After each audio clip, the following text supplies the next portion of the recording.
نحمده ونستعينه ونؤمن به ونتوكل عليه ونعوذ بالله من شرور ومن سيئات أعمالنا من يهده الله فلا مضل له ومن يضلل فلا هادي له ونشهد أن لا إله إلا الله وحده لا شريك له ونشهد أن سيدنا ومولانا محمدا عبده ورسوله صلى الله تعالى عليه وعلى آله وبارك وسلم تسليما كثيرا أما بعد فأعوذ بالله من الشيطان الرجيم بسم الله الرحمن الرحيم يا أيها الذين آمنوا وكونوا مع الصادقين صدق الله العظيم اللهم صل وسلم وبارك على سيدنا ومولانا محمد وعلى آله كما تحب وترضى عدد ما تحب وترضى میرے محترم برادران اہل سنت والجماعت،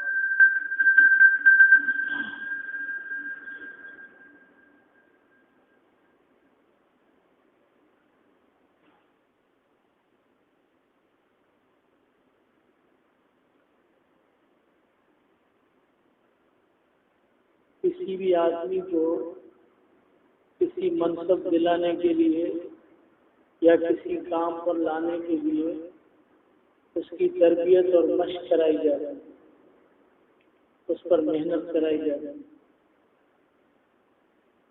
اگر کسی باپ نے سوچا کہ میں بچے کو ڈاکٹر بناؤں تو اس کے لیے اس کو کتنی محنت کرنی پڑتی ہے۔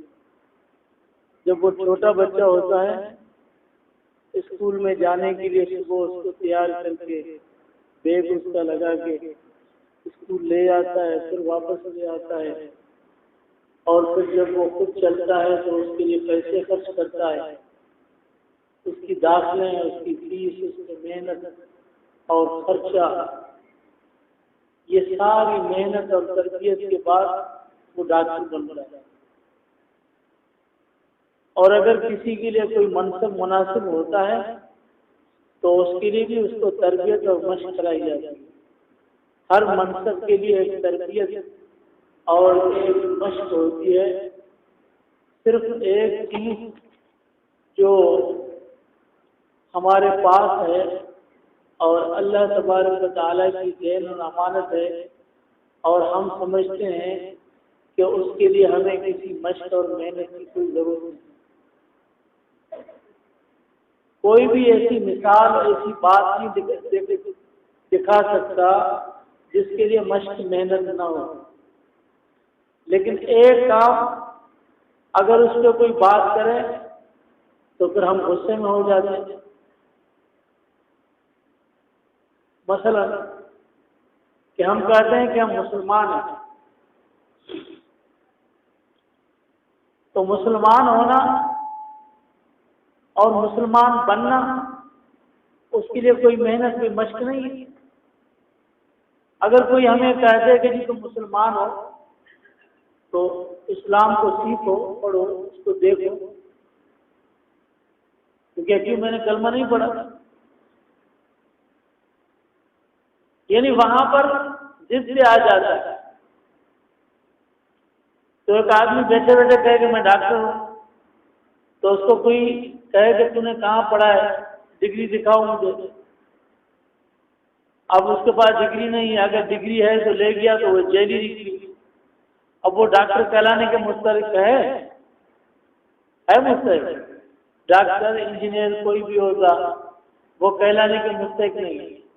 لیکن ایک مسلمان اور مومن یہ ایسا ہماری اسلامی لفظ ہے جس کی ہمیں تحقیق کی کوئی ضرورت نہیں۔ مسلمان ہو تو مسلمان ہو، تمہارے پاس کیا ڈگری ہے اور وہ بھی جیلی ہے یا سچی ہے کوئی پتہ نہیں۔ تو میں مسلمان ہوں تو تمہیں کہنے کا حق کیا ہے؟ یہ نہیں ہے، بلکہ ہر چیز تربیت سے ہوتی ہے، اور تربیت کرنے والے کون ہیں؟ ایک وہ عام انسان ہیں، سادہ لوگ جو بیچارے کلمے کو سیکھتے ہیں، اس کی محنت کرتے ہیں اور اس پہ چلتے ہیں اور اس پر عمل کرتے ہیں، اور ایک وہ طبقہ ہے جو ان کو سکھاتا ہے، جو ان کی تربیت کرتا ہے، جو اس کی مشق کراتا ہے۔ وہ کون ہے؟ اللہ فرماتے ہیں ما کان لبشر ان یؤتیہ اللہ الکتاب والحکمہ ثم یقول للناس کونوا عبادا لی ولکن کونوا ربانیین۔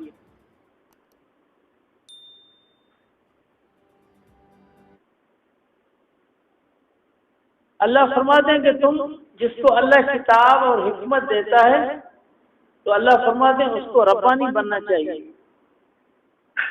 ربانی یعنی منسوب الی رب۔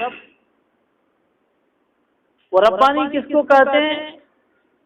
تو حضرت امام بخاری رحمہ اللہ نے بخاری شریف میں اس کی تفسیر نقل فرمائی کہ ربانی کس کو کہتے ہیں؟ الذی یربی الناس بصغار العلم قبل کبارہ، جو لوگوں کی تربیت کرتا ہے پہلے اس کو چھوٹے چھوٹے موٹے موٹے مسئلے سمجھاتا ہے، اس کے بعد اس کی باریکیاں اور اس کی گہرائیاں اس کو سمجھاتا ہے، اس کو ربانی کہتے ہیں۔ تو ایک طبقہ وہ ہے جو سیکھنے والا ہے، مشق کرنے والا ہے، اور ایک طبقہ وہ ہے جو مشق کرانے والا ہے اور سکھانے والا ہے۔ اب ربانی بھی موجود ہیں اور لوگ بھی موجود ہیں۔ اب لوگ کہتے ہیں ہمیں ربانیوں کے پاس جانے کی کوئی ضرورت ہی نہیں ہے، اس لیے کہ ہم مسلمان ہیں، کلمہ پڑھا ہے، اور ربانی بیٹھے ان کے پاس کوئی آتا ہی نہیں، تو وہ کیا کریں گے؟ اسکول تو کھلا ہے، کالج کھلا ہے، لیکن وہاں کوئی داخلہ ہی نہیں لیتا، تو وہ کیا کرے گا اس کو؟ یہ صرف شیطان نے ایک چیز ہمارے دل میں ڈالی ہے کہ تم مسلمان ہو، اب تمہیں کسی چیز کے سیکھنے کی ضرورت نہیں ہے، بلکہ تمہیں اگر ضرورت ہے تو اعتراض بھی کر سکتے ہو، بحث بھی کر سکتے ہو، کہ کوئی ٹھیک ٹھاک بات کرے اس پر اعتراض کر دو کہ جی یہ نہیں، غلط ہے۔ مسلمان بننے کے بعد اس میں جو چیز پیدا ہوئی وہ کیا؟ کہ چھوٹا بن کے بڑے پر اعتراض کرنا۔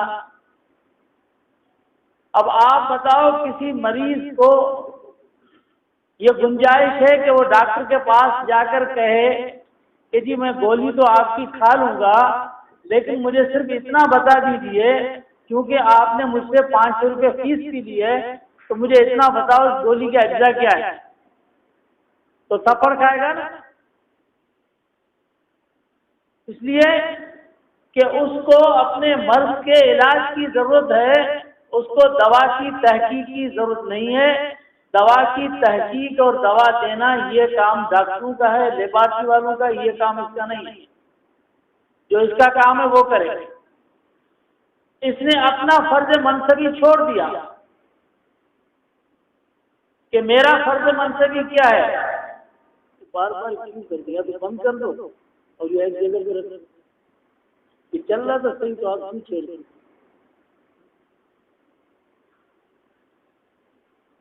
تو اس کا فرض منصبی کیا ہے؟ اس نے اپنے فرض منصبی کو بھلا دیا کہ میرا فرض منصبی کیا ہے۔ اپنے فرض منصبی کو بھلا دیا کہ میں مسلمان ہوں، تو تو نے مسلمان بننے کے لیے آپ بتاؤ کہ صرف اس حیثیت سے کہ مجھے بڑا بن کے صحیح مسلمان بننا ہے، تو اس کے لیے تو نے کیا تربیت کی، کہاں تربیت سیکھی، کس کے پاس گئے، اور تو نے کتنے بچے اٹھائے اسکول میں جانے کے لیے، اپنے بچوں کو کتنا تیار کیا، کس ربانی کے پاس گئے؟ نہیں، بس یہ بڑا ہو گیا، مسلمان بھی ہو گیا، دنیا کے کام میں لگ گیا، اب اس کا کام ہے کسی مولوی پر اعتراض کرنا۔ کسی علم والے پر اعتراض کرنا یہ اس کی زندگی ہے، یعنی شیطان کا ساتھی بن گیا۔ اسلام ہمیں یہ نہیں سکھاتا، بلکہ جس طرح ہر فرد منصبی کے لیے ایک تربیت ہوتی ہے، اگر نبوت کے لیے تربیت کی ضرورت ہے تو ہمارے لیے تربیت کی ضرورت نہیں ہے۔ انبیاء کے مربی کون ہیں؟ اللہ ہے، اور نبیوں کو بھی اللہ جل شانہ تربیت دے کر بھیجتا ہے، لیکن یہ ہے کہ چونکہ وہ ایسا منصب ہے کہ جس منصب سے بڑھ کر دنیا میں کوئی منصب نہیں، سب سے بڑا منصب نبوت ہے، اس لیے اللہ نے اس منصب کے کالج رکھے نہیں، اسکول رکھے نہیں، اس لیے کہ اس سے بڑھ کر کوئی استاد ہی نہیں ہے جو اس کو سکھائے، اس سے بڑھ کر کوئی ہو ہی نہیں سکتا۔ قاری طیب صاحب رحم اللہ نے لکھا کہ حضرت عیسیٰ علیہ السلام کو کہیں بچہ تھا تو پڑھنے گیا مدرسے میں، تو استاد نے کہا پڑھو الف، تو حضرت عیسیٰ علیہ السلام نے فرمایا کہ میں تو الف پڑھتا ہوں لیکن الف کی معنی تو بتاؤ، تو اس نے کہا ابھی تجھے معنی کی لگی ہے، پہلے پڑھو تو صحیح الف، تو پھر تجھے معنی کا پتہ چلے گا۔ تو جناب عیسیٰ علیہ السلام نے فرمایا کہ جس چیز کی مجھے معنی نہیں آتی تو میں تو نہیں پڑھ سکتا۔ اس نے کہا اس کی بھی کوئی معنی ہوتی ہیں؟ تو کہا ہاں معنی ہو سکتی ہے، چلو تم بتلاؤ۔ تو فرمایا میں بتلاؤں گا، میری سیٹ پر تم آؤ، تیری سیٹ مجھے دے دو، میں بتلا دوں گا۔ پھر حضرت عیسیٰ علیہ السلام نے اس الف سے ایسی توحید بیان کی کہ وہ استاد حیران ہو۔ اب بتاؤ نبی کا مربی کون بن سکتا ہے؟ سب سے بڑا عہدہ نبوت ہے، تو اللہ نے اس کے لیے اسکول کالج نہیں رکھے، بلکہ اس کا مربی کون ہے؟ اللہ ہے، اس کی تربیت۔ لیکن نبوت کے لیے جب تربیت ہے تو مسلمان بننے کے لیے کوئی تربیت نہیں کہ ہم بحیثیت مسلمان ہیں، اس کے لیے کوئی تربیت نہیں، ہر چیز کے لیے تربیت ہے۔ اور حضور نبی کریم علیہ السلام کا زمانہ پورا کھول کے دیکھو، اور اللہ جل شان نے جو فرائض منصبی نبوت کے بیان فرمائے اس میں بھی تربیت ہے۔ قرآن کو پڑھنا، سکھانا اور سینے کو تزکیے کے حال پر لے آنا، یہ ساری چیزیں حکمت کی باتیں بتلانا، یہ انبیاء کرام علیہ السلام کے جو فرائض منصبی ہے وہ خود تربیت کے ہیں، اور جن کو وہ سکھلاتے ہیں وہ تربیت سیکھتے ہیں۔ تو ہم جو ہے وہ بغیر تربیت کے نہ انجینئر بن سکتے ہیں، نہ ڈاکٹر بن سکتے ہیں، اور نہ ہم استاد بن سکتے ہیں، ہم ماسٹر بھی نہیں بن سکتے۔ اگر کوئی پولیس میں جاتا ہے تو اس کو بھی تربیت دلانے کے لیے کراچی یا لاہور بھیج دیتے ہیں کہ جاؤ تربیت کر کے آؤ، اس کو بھی تربیت کی ضرورت ہے۔ لیکن ہمیں مسلمان بننے کے لیے کسی بھی تربیت کی ضرورت نہیں ہے کہ ہم نے کلمہ پڑھ لیا لا الہ الا اللہ تو بس، کسی بھی تربیت کی ضرورت نہیں ہے۔ اس لیے بھائی مسلمان بننے کے لیے بھی ہمیں سیکھنا پڑے گا کہ ہم مسلمان ہیں تو اس کے فرائض کیا ہیں، اس کے شرائط کیا ہیں، اس کے احکامات کیا ہیں، اور جو عمل کرتے ہیں اس کے انجام کیا ہیں، اور اللہ جل شانہ ہم سے کیا تقاضا کرتا ہے، قرآن کی تقاضا کیا ہے، سنت کی تقاضا کیا ہے، ہمیں کیا ہونا چاہیے، یہ سارے اس کے فرائض منصبی ہے، اس کو ہم بھولے ہوئے ہیں۔ جو کرتے نہیں وہ نہیں کرتے، اور جو کرتے ہیں وہ الٹا کرتے ہیں، جو کرتے ہی نہیں بس ایسے ہی پڑے ہوئے، اور جو کرتے ہیں تو الٹا کرتے ہیں۔ تو اللہ تعالیٰ ہمیں ہدایت دے اور سمجھ دے کہ اس کے لیے تربیت کی ضرورت ہے۔ تو اللہ جل شانہ نے دو نسخے بتلائے اس آیت میں، دو نسخے، یا ایھا الذین آمنوا اتقوا اللہ وکونوا مع الصادقین۔ ایک وہ چیز ہے جو انسان کی اپنی محنت اور مجاہدہ ہے، اور دوسری وہ چیز ہے کہ جس میں دوسرے سے سہارا لینا ہے۔ لیکن ہے دونوں میں سہارا، لیکن محنت اور مجاہدہ شرط ہے اس چیز کے لیے۔ اور ایک تو ہے تقویٰ، کہ تقویٰ کی زندگی ہو، یا ایھا الذین آمنوا اتقوا اللہ، ایک تقویٰ ہے اور ایک ہے صحبت صالح۔ نیکوں کی صحبت اور اچھے لوگوں کی صحبت، یہ دو چیزیں ہیں۔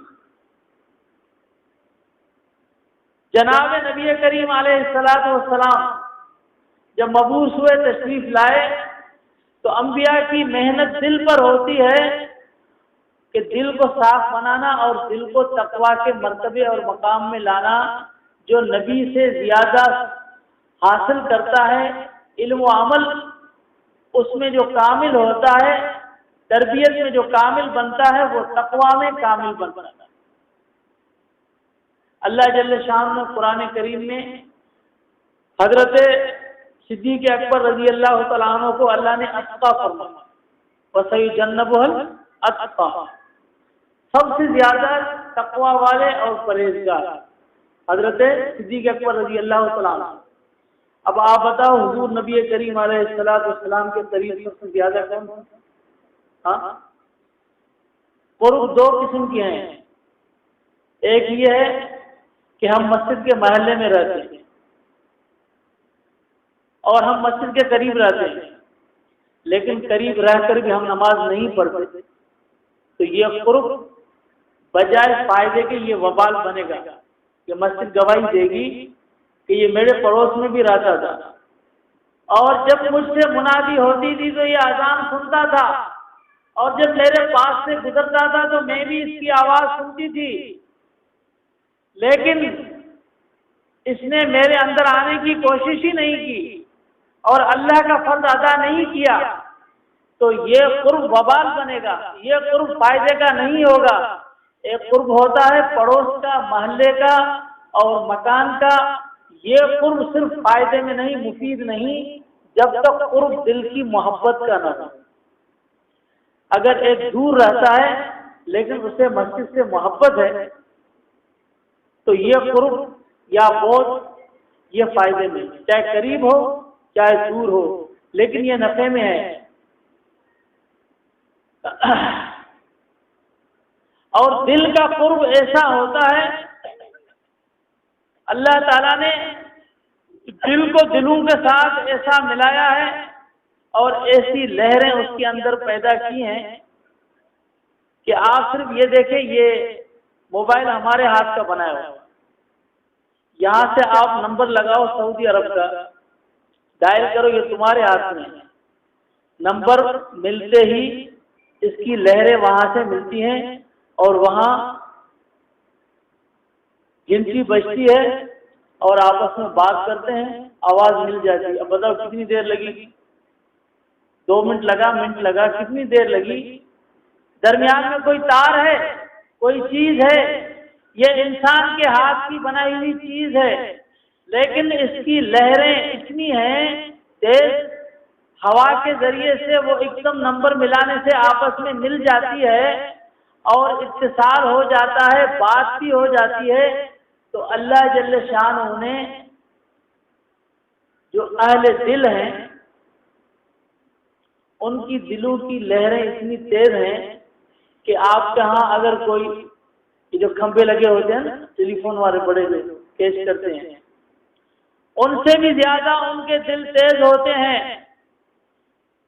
تو کہتے ہیں کہ کوئی اللہ کا نیک بندہ دنیا میں کہیں بھی ہو،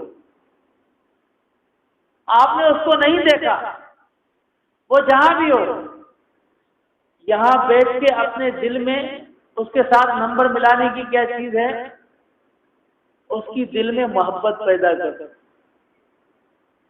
آپ کے دل میں محبت پیدا ہو گئی، سمجھو نمبر مل گئے، وہاں سے فیض آنا شروع ہو گئی۔ ہم حضرت کی مجلس میں تھے، حضرت رحم اللہ کی مجلس میں، تو میں نے پوچھا حضرت گنگوئی رحم اللہ کو قطب الارشاد کہتے ہیں، قطب الارشاد کا مطلب کیا؟ تو حضرت نے فرمایا کہ قطب الارشاد کا مطلب یہ ہے کہ کوئی انسان کہاں بھی ہو، کہیں بھی ہو، دل میں صرف اس کے محبت ہو تو اللہ جل شانہ حضرت گنگوئی کا فیض اس کے سینے میں نصیب کرتا ہے، کہ محبت سے فیض آ جاتا ہے۔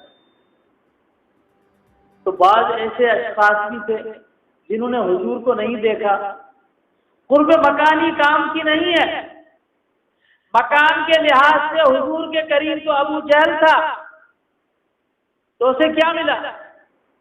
یہ حضور کا گھر ہے اور یہ ابو جہل کا، دونوں ساتھ ہیں۔ مکان کے لحاظ سے تو قریب تھے، لیکن اندر پر پردے پڑے ہوئے تھے، دل کی لہریں نہیں ملی تو کام نہیں ہوا، دل میں محبت نہیں تھی۔ اگر محبت ہو تو پھر نصیب ہو جاتا ہے، اس کے دل میں محبت نہیں تھی۔ لیکن آپ بتائیں حضرت اویس کرنی رحمہ اللہ یا رضی اللہ تعالیٰ عنہ، اویس کرنی کہاں کے تھے؟ کرن، اس نے حضور کو دیکھا کبھی، لیکن کتنا بڑا مقام ہے، رتبہ صحابیت سے مشرف نہیں، لیکن دل کے اندر جب محبت موجزن ہے اور محبت کے دریا بہ رہے ہیں، تو اس کی کیفیت یہ ہے کہ صحابہ بھی اس کے پاس جاتے ہیں دعا کرانے کے لیے، حضرت اویس کرنی رحمہ اللہ کے پاس، اس لیے کہ دل کی محبت سے فیض آنا شروع ہوگی۔ فیض آنے کے لیے دل کی لہریں ملانے کی ضرورت ہے، تو اللہ نے فرمایا کہ دل میں تقوی اختیار کرو۔ یہ تقوی کیا ہے؟ آپ نے دیکھا کہ جو موبائل کے جو کھمبے ہوتے ہیں نا بڑے بڑے، جس سے یہ نیٹ ورک کا دیکھو کیا کھمبے بڑے ہوتے ہیں، پوسٹر، ہمارے ہاں یہ کھمبے ہوتے ہیں، پوسٹر لگے ہوتے ہیں نا، ان پر اگر بارش ہو جائے یا نمی لگ جائے، شبنم پڑ جائے، تو اس پہ کوئی زنگ آلود ہوتے ہیں تو پھر وہ سگنل نہیں دیتے۔ اسی طرح سے یہ دل دنیا کی محبت میں یہ زنگ آلود ہوتی ہے تو کتنا بھی قریب ہو لیکن سگنل نہیں ملیں گے۔ جتنی محبت بڑھے گی اور زنگ ختم ہوگا، تزکیہ ہوگا، بس پھر تو دیر ہی نہیں، پھر تو ایسا بھی ہوتا ہے کہ 24 گھنٹہ رابطہ ہوتا ہے۔ یہ ساری اسی طرح ہے، دنیا میں ان چیزوں کو ہم سمجھتے ہیں لیکن دل کی چیزوں کو نہیں سمجھتے۔ ہم نے اپنے ہاتھوں سے جو چیز بنائی اس کو سمجھتے ہیں، جس کو اللہ نے بنایا اس کو ہم نہیں سمجھتے کہ یہ کیا چیز ہے۔ تو حضرت صدیق اکبر رضی اللہ تعالیٰ عنہ، اس کو سب سے زیادہ فیض ملا کیوں؟ کہ حضرت صدیق اکبر رضی اللہ تعالیٰ عنہ کا سینہ وہ اتقا تھا، تقوی میں، پاکیزگی میں سب سے زیادہ تھا۔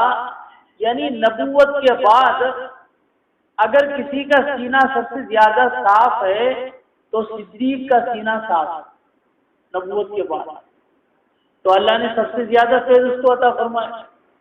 ما القى الله في صدري القيته في صدر ابي بکر، ما صب الله في صدري سببته في صدر ابي بکر۔ اب یہ کبھی کبھی یہ ہوتا ہے کہ اختیار بھی نہ ہو، بس سینہ صاف ہو جائے تو وہ خود بخود کیچ کر لیتا ہے، اگر کوئی نہ بھی دے پھر بھی وہ لے لیتا ہے، کیچ کرتا ہے۔ اب آپ بتاؤ کہ دریا بہ رہا ہے، آپ اپنی زمین میں دریا کو لانے کی کوشش کرتے ہیں کہ یہ دریا میری زمین میں آ جائے، میری زمین آباد ہو جائے، اور آپ کی زمین دریا کی سطح سے 2 فٹ بھی اونچی ہے، پانی آئے گا؟ 2 فٹ بھی اونچی ہے تو پانی نہیں آ سکتا، اس کے لیے نہر کھودنی پڑے گی۔ جب نہر کی کھدائی ہوگی اور آپ کو اپنی زمین کو نیچے کرنا پڑے گا تو اس کے بعد اس میں پانی آئے گا، اوپر والے میں پانی نہیں آئے گا۔ تو ابو جہل نے اپنے دل کی سطح کو نبوت سے اوپر رکھا، تو تو نبوت کا دریا اس کی بنجر زمین کو آباد نہیں کر سکا، لیکن حضرت صدیق اکبر رضی اللہ تعالیٰ عنہ نے اپنے آپ کو جھکا دیا اور دریائے نبوت سے اپنے آپ کو نیچے رکھا، اور اتنا نیچے رکھا اتنا کہ حضور فرماتے ہیں کہ من اراد ان ينظر الى میت یجری علی یمشی علی وجه الارض فلینظر الى ابی بکر، اگر کوئی چاہے کہ روئے زمین پر چلتے پھرتے کسی ایسے آدمی کو دیکھے کہ جو بے جان ہے تو وہ ابو بکر کو دیکھ لے، بے جان ہے جس میں جان نہیں ہے تو وہ حضرت ابو بکر کو دیکھ لے۔ تو اس نے اپنے آپ کو بے جان بنا دیا اور سرزمین نبوت سے اپنے آپ کو نیچے رکھا، تو اللہ جل شانہ نے خود بخود دریائے نبوت اس کے سینے میں ڈال دیا۔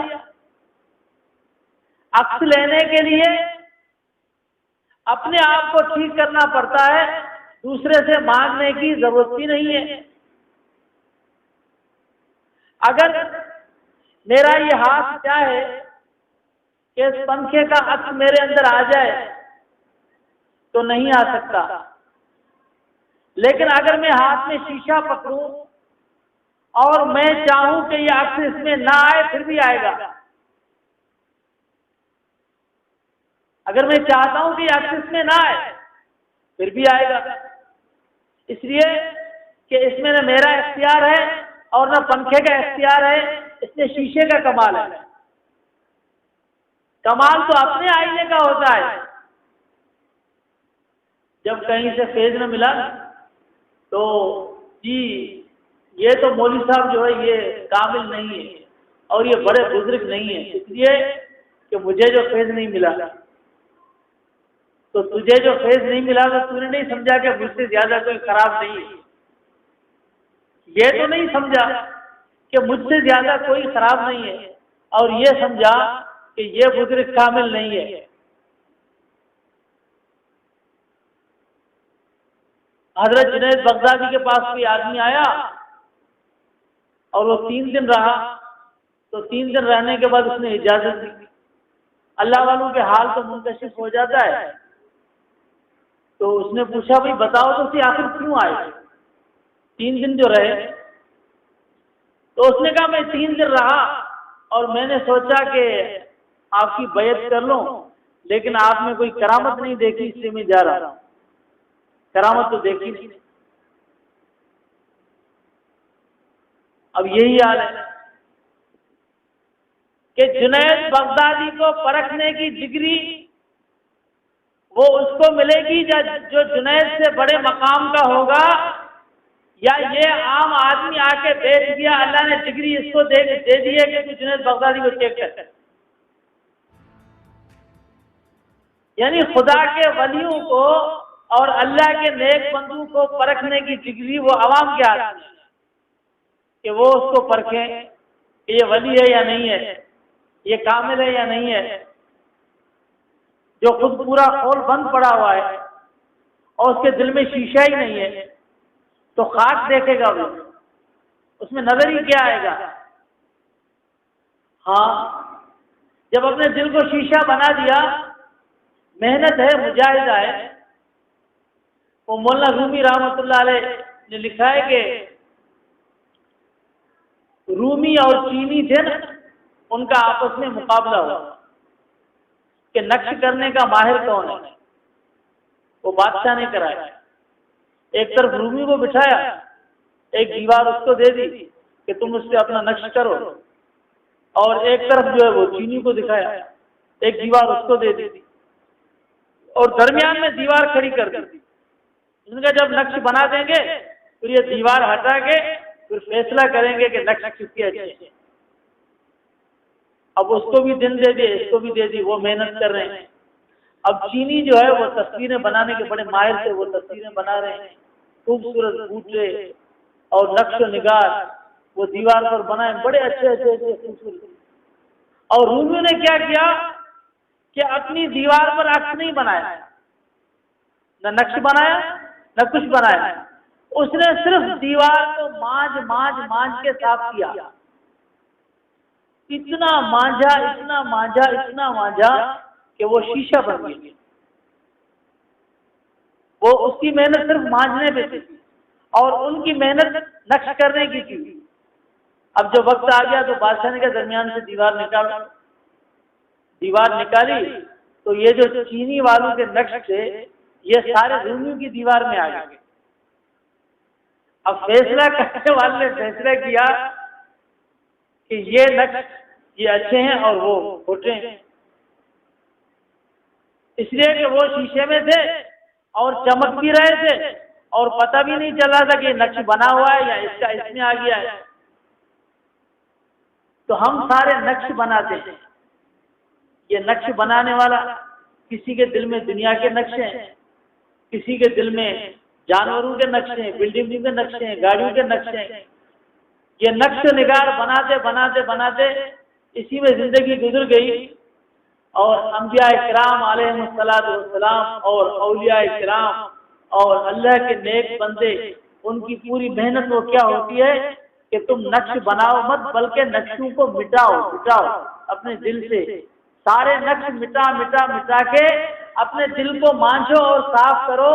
جب دل کو مانجھا اور صاف کیا تو یہ دل ایسا شیشہ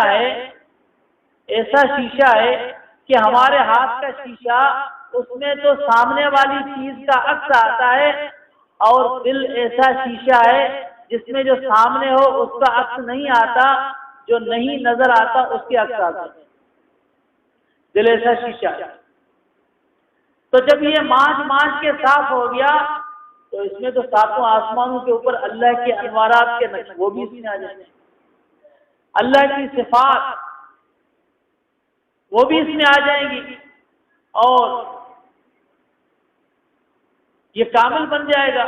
اس کو شیشہ کرنے کی ضرورت ہے، اس لیے فرماتے ہیں وَيُزَكِّيهِمْ جو ہے جو نبی کا فریضہ ہے، تو نبی صرف یہ نہیں کرتا تھا کہ یزکیہم ذکر بتلا دیا کہ جاؤ کرو، اب وہ ذکر کرتا رہا، یہ نبی کا فریضہ نہیں تھا۔ نبی کا فریضہ کیا تھا؟ یزکیہم، کہ صحابہ کرام کے قلوب کو تزکیے کے حال پر لے آنا،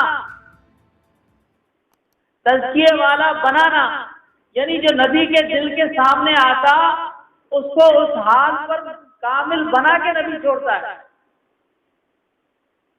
اسی لیے جو ہمارا عقیدہ ہے کہ نبی کریم علیہ السلام کے سامنے جو بھی آیا، ایمان اور محبت دل میں رکھی تو اللہ کے نبی نے اس کو کامل بنا کے چھوڑا، اور اتنا کامل بنایا ہے کہ قیامت تک کوئی اس کا مقابلہ نہیں کر سکتا۔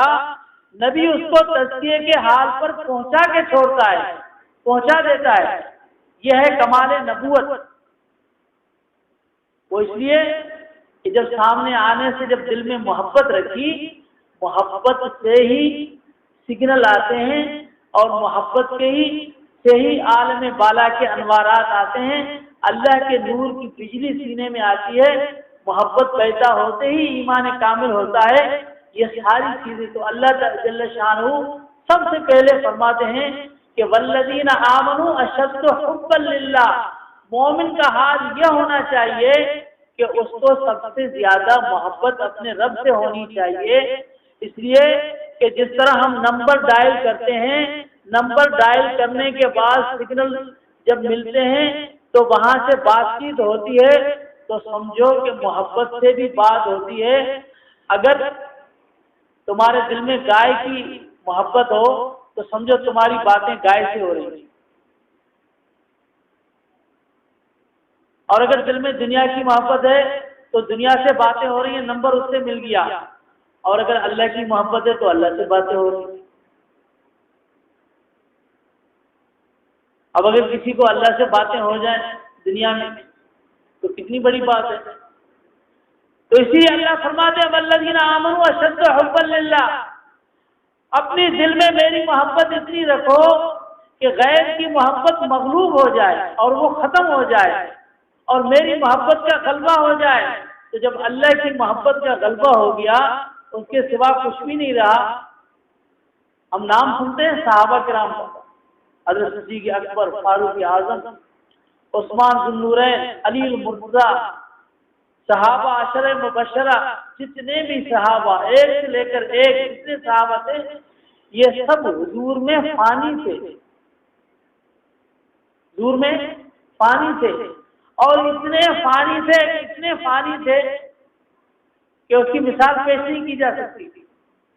اب جب سینہ بھی سامنے ہو اور مقام فنا میں ہو، محبت دل میں کامل ہو، تو پھر حضور کا نور کامل اس کے سینے میں کیسے نہیں آئے گا، جبکہ حضور نبی کریم علیہ السلام کو اللہ نے بنایا ہی ایسا تھا کہ حضور جس اونٹنی پہ سوار ہوتے ہیں اس ناقِ عذبا، اس اونٹنی کے دل میں اتنی محبت پیدا ہوتی ہے کہ حضور کے وصال کے بعد وہ اونٹنی روتے روتے آنسو بہاتے مر گئی.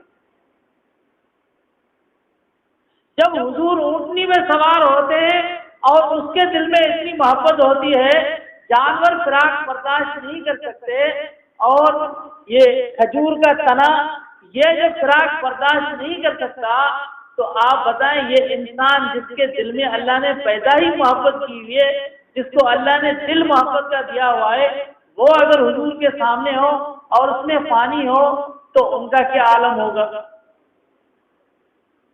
جس نبی کے مس سے اور جسم کے ملنے سے تنے میں شان عاشقی پیدا ہو گئی، وہ عارف باللہ بن گیا.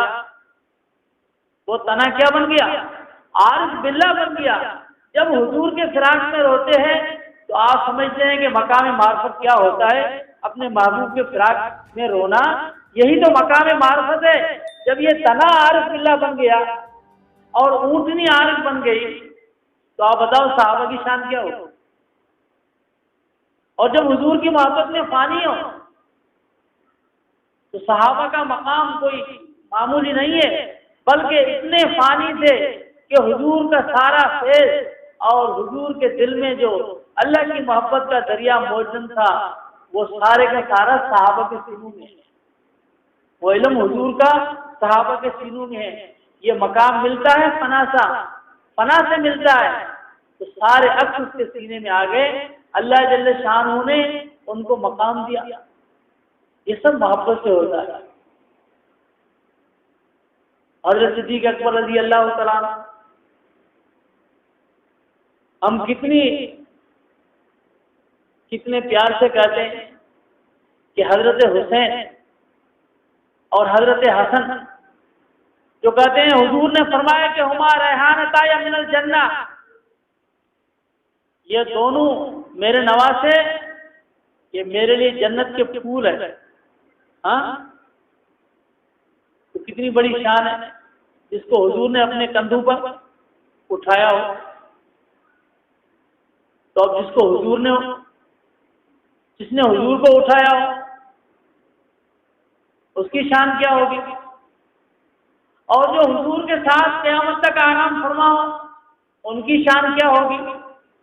جب ایک ولی کے سینے میں جو مقام ولایت کے انوارات ہیں اس کی وفات سے ختم نہیں ہوتے بلکہ قبر سے بھی باہر نکل آتے ہیں، تو ایک نبی کے دل کا فیضان اس کے دنیا میں جانے کے بعد معاذ اللہ ختم تو نہیں ہوتا.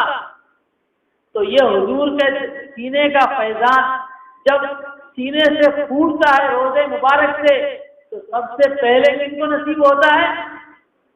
صدیق اور فاروق کو، اور اس کے بعد پوری امت کو. تو ہمیں تو جو حضور کا فیضان اب بھی مل رہا ہے وہ تو اب بھی صدیق اور فاروق کی برکت سے ہے، اور ان سے ہو کر ہمیں ملتا ہے. اللہ تعالیٰ ہمیں بھی ایسی سچی محبت نصیب کرے. آپ کو سنت